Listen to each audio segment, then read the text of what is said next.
Hello and welcome back to Drive Driver Driven. I'm Humble and we're back in the garage again.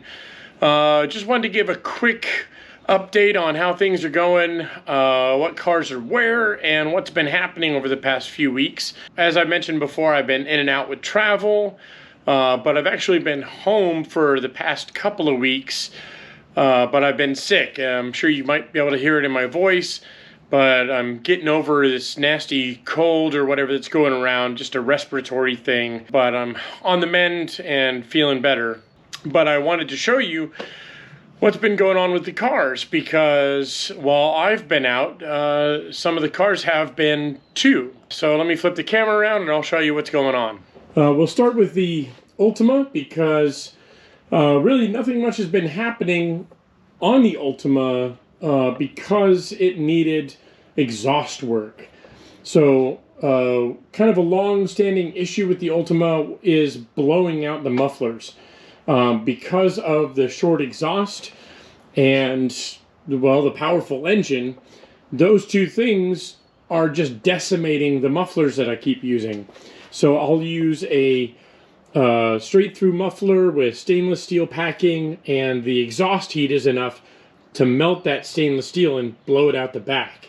So then I thought, well, I'll switch to ceramic wool, and had the mufflers repacked everything, put ceramic in it, and while ceramic will hold to the heat, it couldn't take the abuse of, well, this 7-liter lump and a short run from the engine to the muffler, and so it just beat the hell out of all of that ceramic and once again sent it out the back.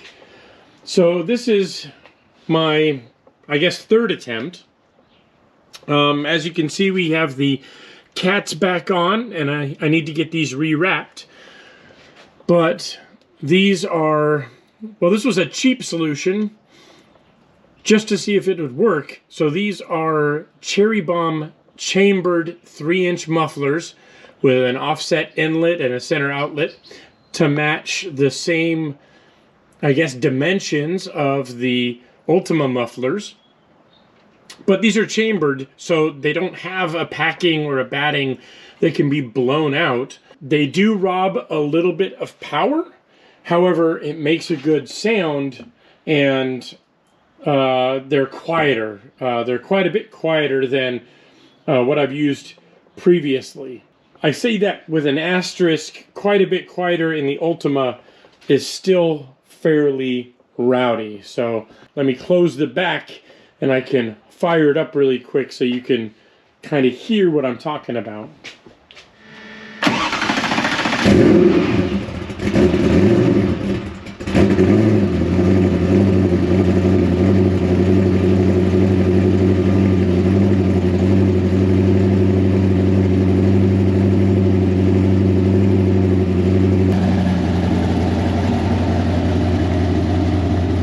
Now, believe it or not, that's actually quieter, way quieter than it used to be. It's much more muted, and some of that is going to be the cats that are back on it, and some of that is going to be the mufflers that I've chosen to use. Right now we're still in warm-up, which is the higher idle. Once it's warmed up a bit and the idle settles down, you'll get back to that idle chop. So I don't know if how well it's going to show up in video. That is significantly quieter than it used to be. Personally, I like it. I think it's just the right amount of volume. It makes a huge difference when driving down the road. It makes the cabin quite a bit more livable. The loss in power in a car like this, you're really not going to notice. The difference might be between 720 and 690 horsepower. At the end of the day, you're still knocking on the door to 2 pounds per horsepower. So not really missing a whole lot. So that's the update for the Ultima. Let's turn to the Civic, which we haven't talked about in a bit. I've still got my winter wheel setup on it. The Civic has actually been sitting most of this winter. Again, because of travel, I intended to actually drive this quite a bit more during the rainy season, because with the narrower tires and, well, low horsepower, it's quite a bit more fun in the rain and quite a bit less expensive should the worst occur than any of the other cars in the garage. So unfortunately, with travel and sickness, this has been just sitting in the backyard here. Like the Ultima, the Civic also got a new exhaust, some of which you can see here. I've chosen to put a Skunk 2 system on it, and I'll fire this up really quick so we can take a listen.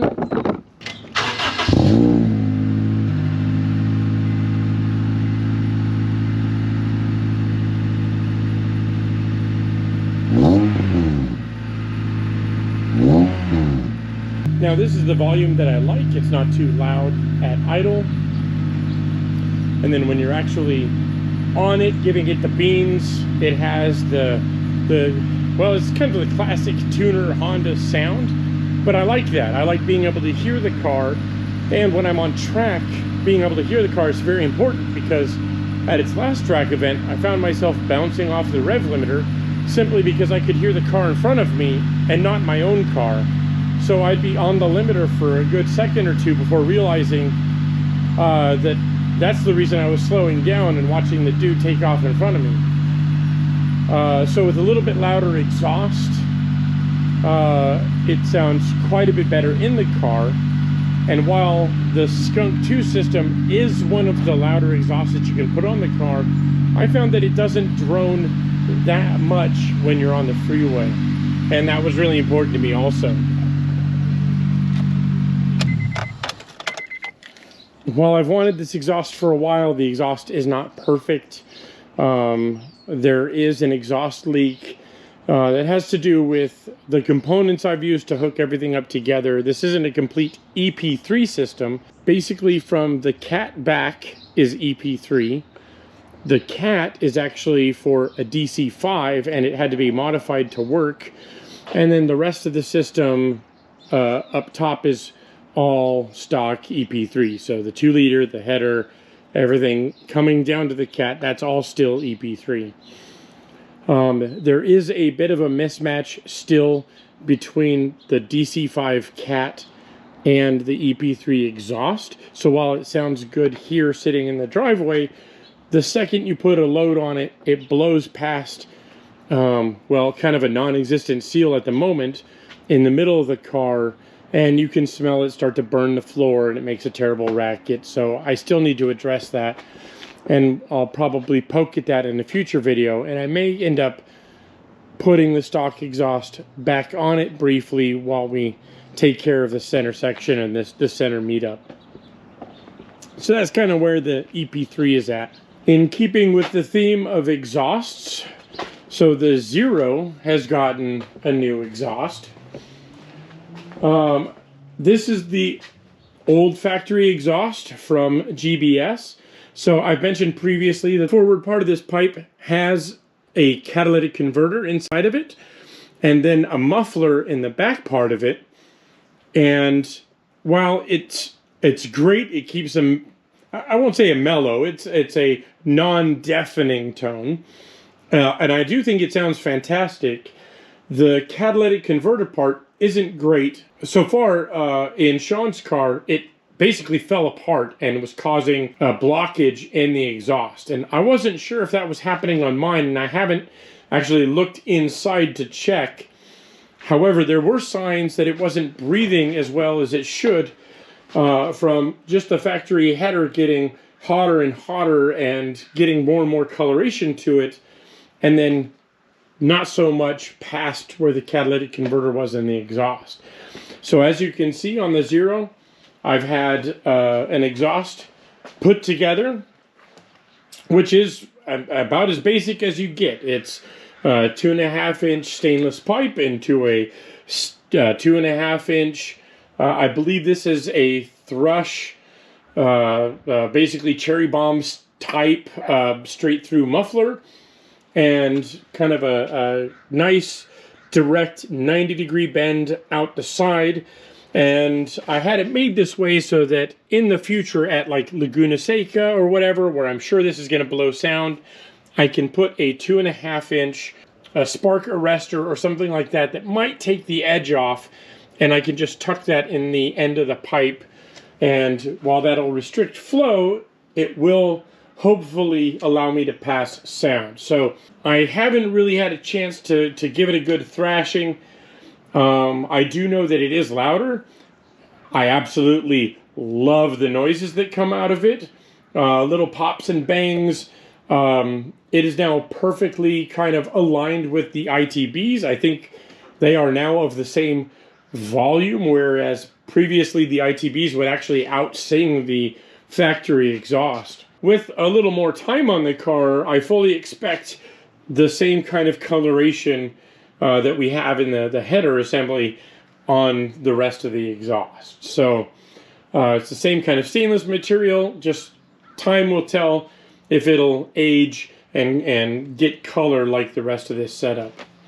So that's 3 cars, 3 exhausts, and I want to give a huge shout out to Spoolin' Phil on Instagram. He made the exhaust for the Ultima out of parts that I supplied to him. Ditto for the Zero here, and he did the retouching for my catalytic converter to make it work on the Honda, and he banged out all 3 cars in record time.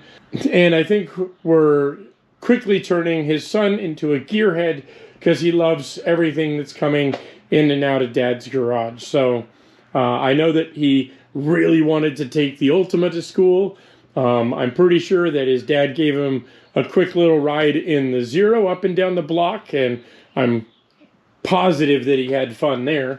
So yeah, I just wanted to give a huge shout out to Phil for all the bang up jobs that he's done, all the work that, not only just the exhausts on these cars, but he is the one who did these EGTs. Whoa, that's a little warm. So he also did the EGT sensors on the Ultima. He's an amazing dude. Awesome work. Like, just look at the candy welds that he puts on stuff, you know, and quick turnaround time. He does get busy because he does amazing work. But again, totally appreciate being able to get these cars in on the timeline that I was given and that he gave me, actually. So huge thanks to Phil for getting this work done for me. That was kind of a quick update on the cars. I know I didn't start the Zero, and I'm going to have to leave you guys hanging on that one. This video has already been fairly long with the updates on the 3 cars. So next video, we're going to be working on the Zero, and I'm going to show you a little bit of work that I've already done and something that I've been doing a lot of. I didn't think I was going to film, but I'll just throw it together really quick so I can keep you guys up to date on kind of the happenings with the Zero now that it's fully registered and part of the fleet. So that being said, thank you guys for watching, and I'll see you next time.